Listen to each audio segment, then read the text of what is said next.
जैसा कि हमने लास्ट लेक्चर्स में ईआर मॉडल को कम्प्लीटली स्टडी किया था, उसमें हमने एक एग्जांपल को देखा। ईआर मॉडल जो बेसिकली डेटाबेस डिज़ाइनिंग के लिए यूज़ होता है, ग्राफिकल टूल है जो कि बेसिकली तमाम बिजनेस की एंटिटीज़, उसके एट्रीब्यूट्स और उनके दरमियान रिलेशनशिप्स को जो है वो रिप्रेजेंट किया जाता है। सो ईआर मॉडल के थ्रू हम तमाम बिजनेस की एंटिटीज़, एट्रीब्यूट्स और रिलेशनशिप जो एक सिस्टम में एग्जिस्ट करते हैं और उनकी एसोसिएशन उनके दरमियान में जो होती है वो हम आइडेंटिफाई कर लेते हैं, जो कि बेसिकली बाद में हम फिज़िकली डेटाबेस डिज़ाइन करते हुए ईआर मॉडल को उस टेबल्स, फील्ड्स और कॉलम्स में कन्वर्ट करते हैं। और ये जो है हम नेक्स्ट हमारे अपकमिंग लेक्चर्स में हम देखेंगे कि ईआर मॉडल्स में जो डायग्राम हमने बनाई है उसको हम कैसे जो है एक जो है टेबल्स कॉल फील्ड्स और कॉन्स्टेंट में एक पर्टिकुलर डेटाबेस के अंदर कन्वर्ट करते हैं। तो आज हमारा जो लेक्चर है मौजूदा इन्हांस्ड ईआर मॉडल है, हम इसको आज स्टडी करते हैं। बेसिकली इन्हांस्ड ईआर मॉडल जो है basically that is the extended model of ER model. जो आपका ईआर मॉडल, जो प्रीवियस ईआर मॉडल हमने स्टडी किया, ये that is the extended version of ER model. Basically वही कॉन्सेप्ट है लेकिन इसको एक्सटेंड किया गया है। हाँ जी, इसके अंदर मज़ीद कौन कौन सी चीज़ें फीचर हैं जो हम देखेंगे। Basically creating ER enhance ER model जो है वो created to design more accurate database schema. आप एक डेटाबेस स्कीमा डिज़ाइन करना है तो आप मोर एक्यूरेटली जो है उसको डिज़ाइन कर सकते हैं।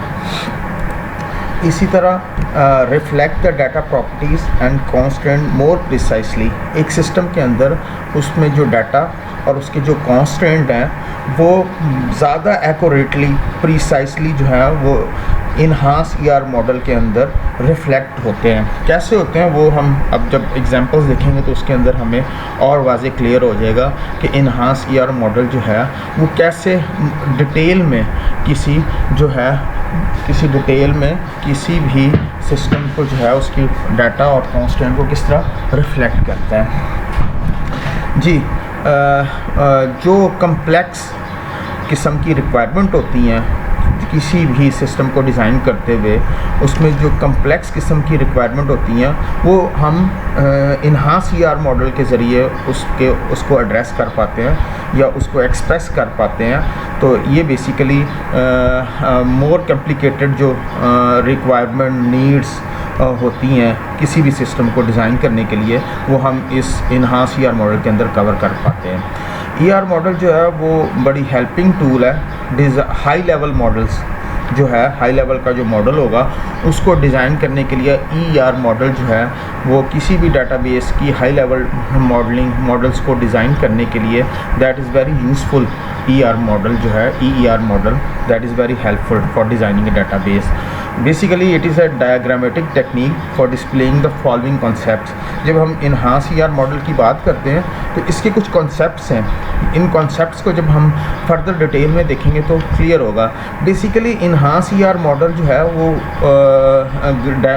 डायग्रामेटिक टेक्निक है, but that is related to object oriented programming को जो है बहुत सपोर्ट करती है।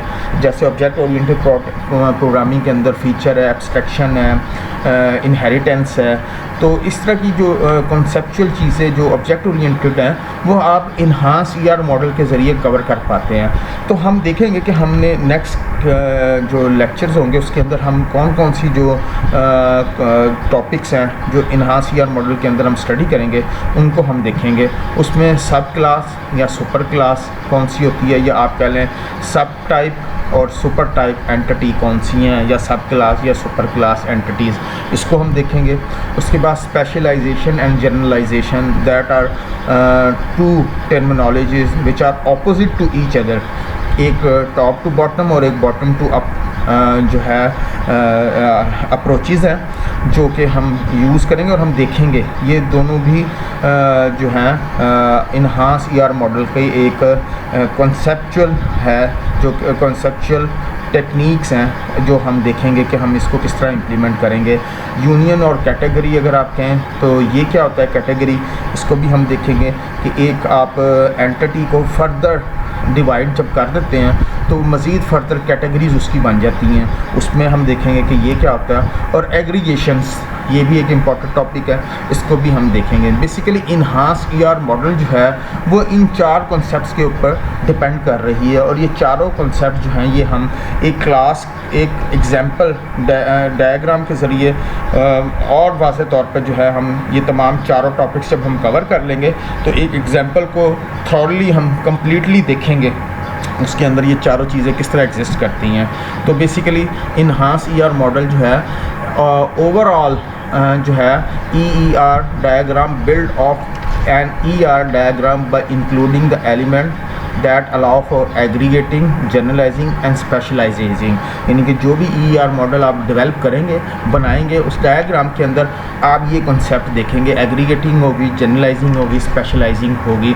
ये टॉपिक्स जब इंक्लूड हो जाएंगे तो आपका ER मॉडल जो प्रीवियस अप्रोच थी ER model, that will be converted into the enhance ER model. हम देखेंगे इसको हाँ, कब हमें जो है ER मॉडल यूज़ करना चाहिए और कब जो है वो हमें EER मॉडल यूज़ करना है। कुछ अगर आपने प्रॉपर तरीके से, अगर आपको पिछला कॉन्सेप्ट ER मॉडल का अगर क्लियर हो और अब जो हमने चीज़ें स्टडी की हैं, जितने पॉइंट्स हमने स्टडी किए हैं, तो कुछ कॉन्सेप्ट आपके ज़हन में आ जाना चाहिए कि हम क्या डिफरेंस है बिटवीन, कि हम किस सिचुएशन में जो है कौन सी मॉडल को यूज़ करेंगे। बट अब हम मज़ीद आगे भी देखते हैं कि board diagram provide the ability to design your database with precision. ये तो आपको पता ही है कि किसी भी सिस्टम को अगर आपने डिज़ाइन करना है, सबसे फर्स्ट ऑफ ऑल आप उसकी डायग्राम डिज़ाइन करेंगे, ER डायग्राम, जो कि बेसिकली लॉजिकल डिज़ाइन है। तो वो ER डायग्राम जो है वो बेसिकली कन्वर्टेड इनटू द एक डाटाबेस जो है आपने डिज़ाइन करनी है फिज़िकली, तो वो बेसिकली आप ER डायग्राम के थ्रू जो है उसको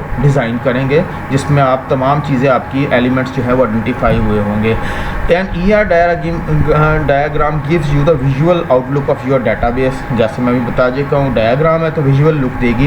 it details the relationship and attribute of इस एंटिटीज़, जैसे कि अभी हमने पीछे देखा भी था, हमने रिलेशनशिप देखा, एंटिटीज़ देखी और एट्रीब्यूट्स देखे।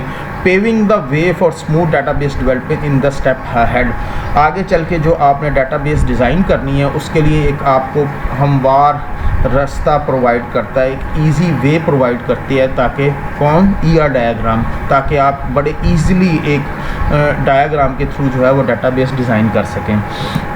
हाँ, ER diagram on the other hand are the perfect for taking अ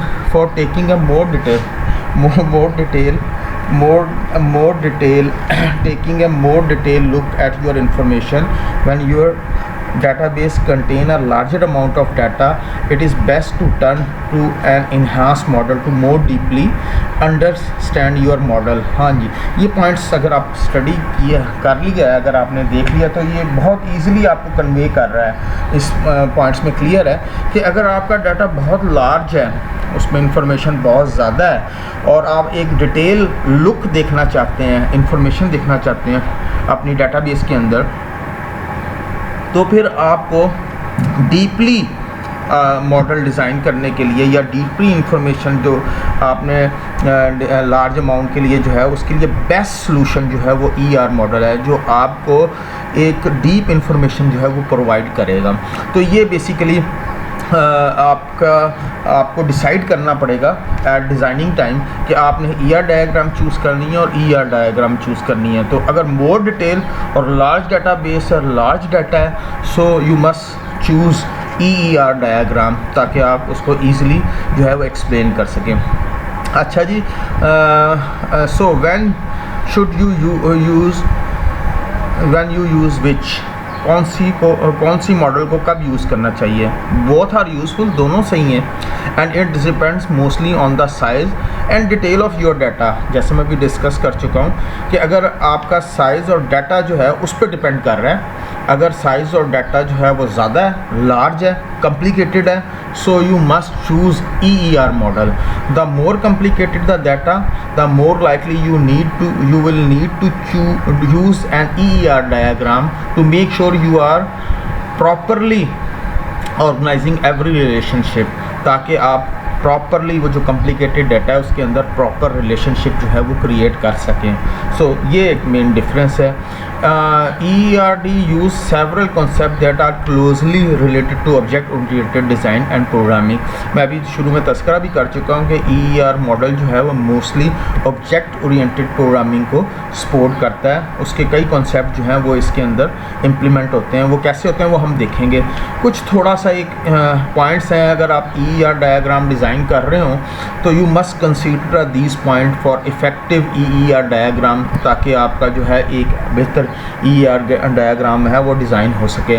तो well design EER diagram help you to build a storage system that are long lasting and useful, जो कि एक मुफीद और लंबे अरसे के लिए एक सिस्टम बिल्ड किया जाए जो को आपको हेल्पफुल हो। ये ना हो कि कुछ अरसे के बाद वो जो है इनवैलिड हो जाए आपका सिस्टम जो आपने डेवलप किया हो और आपको दोबारा रिकन्सिडर करना पड़े, तमाम सिस्टम को दोबारा डिज़ाइन करना पड़े। तो लिहाजा आपने इस कुछ पॉइंट्स हैं जो आपने consider the following when evaluating your entity relationship diagram to be sure that you are modelling a system design that will meet the requirement of your business.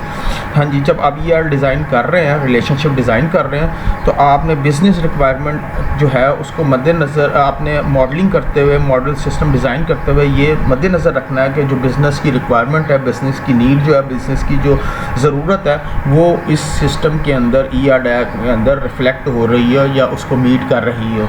Stability पहला, will the diagram support the changing business need. जैसे जैसे system change, अगर एक business है वो वक्त के साथ साथ उसके अंदर चेंजेस आती जाती हैं, तो अगर उसमें कोई चेंजेस आती हैं, स्टेबिलिटी का मतलब कि वो डायग्राम सपोर्ट करेगी जो बिज़नेस की नीड्स, जो ज़रूरियात चेंज हो रही हैं in future. Breadth, can all of the data that we need to be store organise in the model. जो डाटा रिक्वायर्ड है, जो चाहिए वो ऑर्गेनाइज हुआ है इस मॉडल के अंदर, ठीक है जी।